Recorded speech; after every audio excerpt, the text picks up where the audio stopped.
What's up? My name is Zach Hartley, and in this video, I'm going to give you everything you need to know in order to get started day trading or swing trading in the stock market. We're going to cover a couple of different things, starting with what I wish I knew when I was starting out as a new trader. After that, I'm going to give you a full strategy that you could go out tomorrow, replicate, and should have at least some decent success. I'm going to give you everything you need to know. I'm going to hand it over to you so that you're set and ready to go. And then thirdly, after that, I'm going to give you a couple strategies for how you can improve your trading, refine your strategy, and get better over time. I'm also going to give you a couple of live examples along the way. So let's get right into it. The number one thing that you need to do is establish what type of trader you are. There's three different categories that you could fall into. Number one is a day trader. This is somebody that likes to get up early, likes to be at the computer when the market opens, likes to get in and out of positions very quickly, and is not going to hold any positions at the end of the day. You are using your capital to get in and out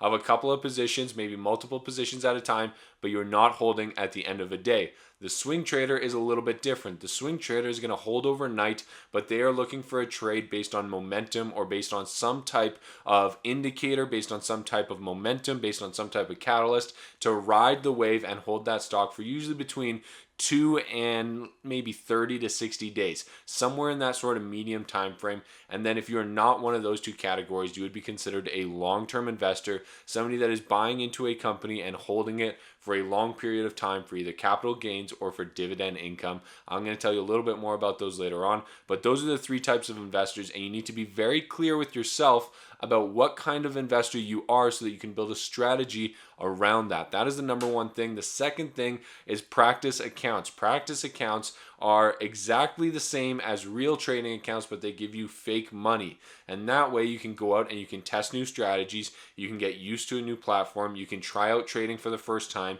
and you can give it a real shot and see if you're actually profitable before you go in and put your own money into an account.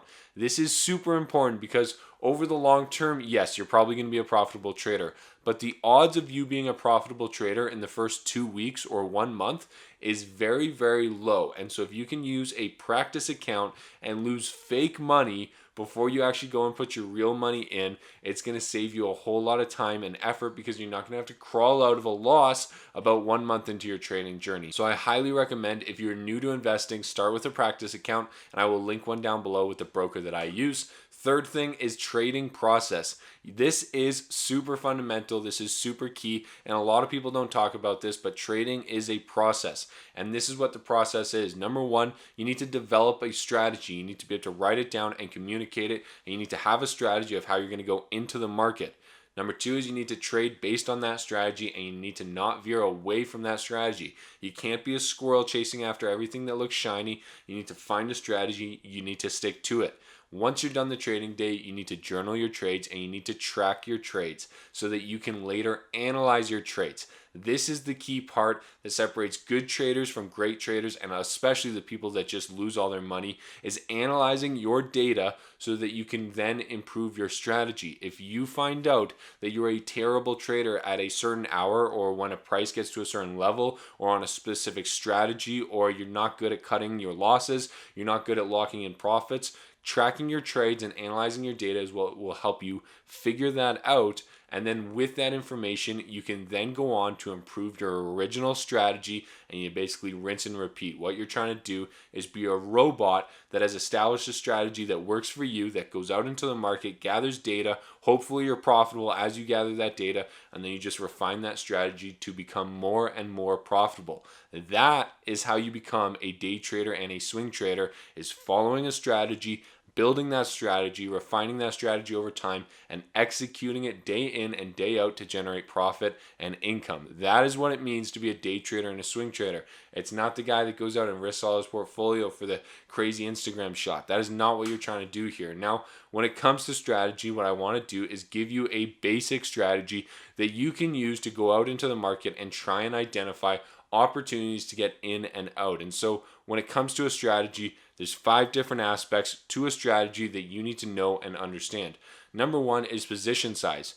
How much of your portfolio are you going to invest into every single position? If you're a day trader and you're in and out and you're only going to take one position at a time, maybe you're investing up to 50 or 80% of your portfolio. If you're a swing trader, it should be lower than that. It should be maybe 5 to 15, maybe 20% of your portfolio. And if you're a long-term investor, it should probably be around 5%. So that's number one. Number two is diversification. If you're a day trader, it doesn't really matter. But if you're a swing trader or a long-term investor holding stocks overnight, you need to have diversification within your positions. Number three is entry. You need to be very clear, and you should be able to communicate with me exactly what will cause you to enter a stock. We're going to look at two examples here in 1 second. Number four is exit. How do you get out of a stock? What is your price target?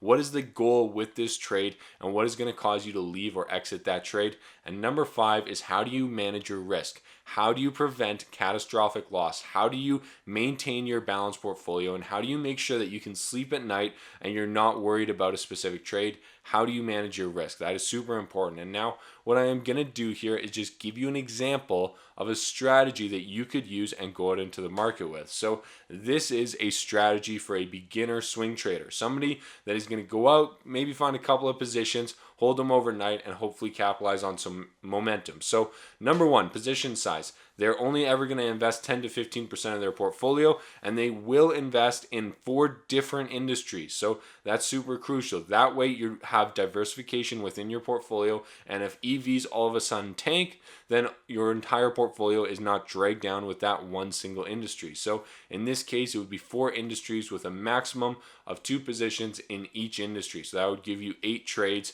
that you could go out and make as a swing trader, and you could hold them overnight, which is a pretty reasonable size portfolio. Number 3 is entry. What is going to cause you to get in and out of these positions? For us, we are going to trade on the bounce and on the breakouts of technical analysis, as well as a couple other indicators we're going to talk about in 1 second. Number 4 is exit. How are you going to get out of these trades? Well, what you're going to do is set a price target, and we are looking for a 2-to-1 ratio. So if the price right now is $100, you think the price is going to go up to 120, that means that you're going to set a stop loss at half of that, which would be 90. That way you have a 2-to-1 ratio of reward is 2 and risk is 1.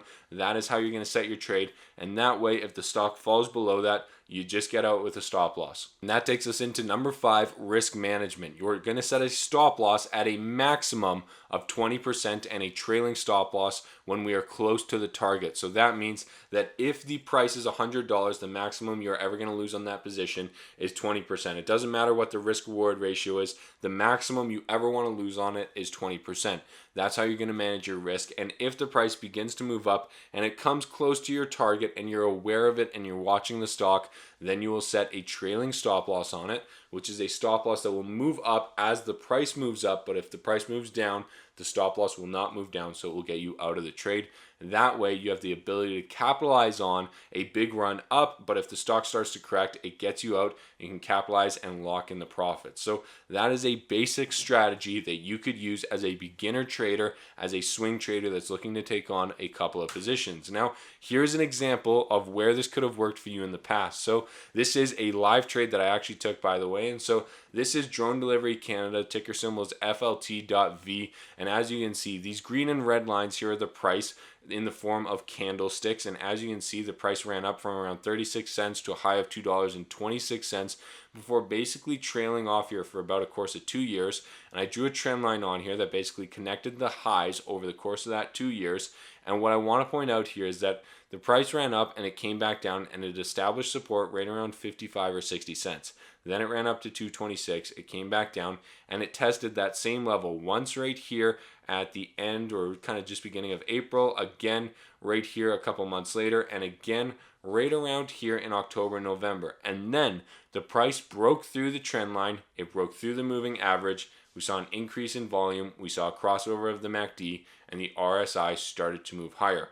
All of those things were very bullish signs and bullish indicators to confirm that, hey, maybe this is a good time to enter the stock. And so why I entered this stock is because we had all of those bullish signs and we had a very clear bounce off of support. So this is a very clear bounce trade, and in this case I would have set a stop loss right around 50 cents. Now this is how the trade actually played out, and this is what the stock chart looks like today. You can see that the stock broke out and it actually ran up to a high of $2.55, setting a new all-time high, which is really amazing. And then if you had a trailing stop loss on it, you probably would have got out on one of these dips here. Depending on where you were, you still would have done extremely well. This is Drone Delivery Canada, and I'm actually still holding this stock because I like the company long term. Now, The next company that I want to point out to you is Mind Medicine. This is a psychedelic company also based in Canada here, but this is a breakout trade. And the reason it's a breakout trade is because we had several levels of previous resistance. So as you can see right here in July, we hit resistance right around 52 cents. Right here in August, we hit the same level of resistance before absolutely obliterating it and breaking through this first level of resistance right here at the beginning of October. We had 2 more positive days where we broke through the next level of resistance, and it looked like the stock was absolutely breaking out. So this is a very clear breakout trade, and as it was breaking out, we had a crossover of the MACD, we had dramatic increases in volume, and we had the RSI moving up as well, which are all bullish indicators and elevating factors. And then when you go to the chart and you take it out over the longer term, we can see that the stock chart actually ran up to a high of $6.47, which is absolutely amazing. And you could have got into this stock right around here at 60 or 70 cents pretty easily. I think I got into this stock right around 65 cents. And if you want to see either of the videos where I actually make the trades and get into these companies, they are both posted on my YouTube channel. This is what the thumbnails look like, and this is where I was first starting to talk about these companies. I actually made these trades, and so this is proof that these strategies actually work. I just broke down the actual trades for you, and you can see my entire history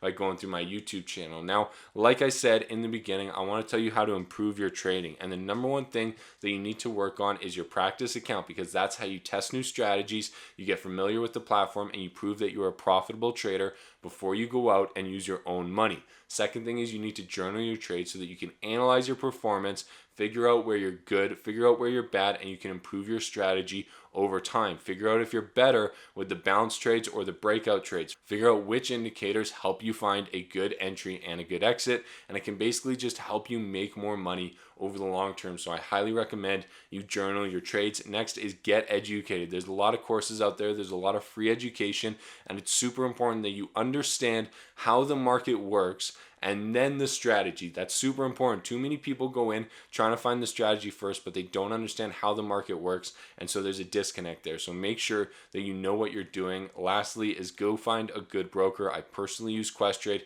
and I highly recommend them, especially if you're located in Canada. And lastly is surround yourself with people that are a community that talk about stocks, that are interested in stocks, and that can share ideas, resources, and due diligence with you.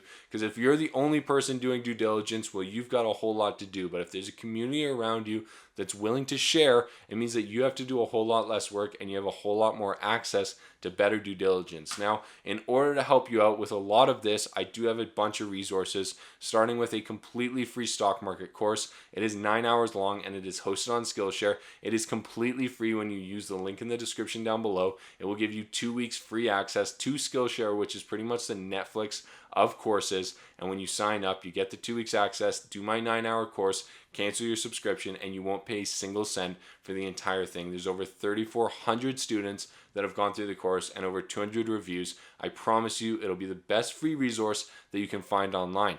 After that, my day trading brokerage is Questrade, and there's a link down below for $50 in free commissions. Whether you're an investor, a day trader, or a swing trader, I promise you Questrade is the best platform in Canada. There's a link down below that will give you $50 to try it out completely free. And when you're ready to join a community, join my Discord chat. It is $5 per month, and that is where I encourage everybody to share their trade, share their due diligence, and share their research so that everybody can prosper. That's where I share all of my charts, all of my analysis, and a couple of trades. So if you're interested in that, check out the links down below, and I would love to have you there. Now, in summary, remember to take it slow. The stock market is always going to be there. There's always going to be a new penny stock that's about to blow up. There's always going to be an emerging industry. It is always going to be there, and there's always going to be news. You are not missing out on anything. Start with a practice account. Take it slow. Focus on capital preservation rather than massive gains in the beginning, because it's not worth it to lose money and then have to dig yourself out of a hole as a beginner.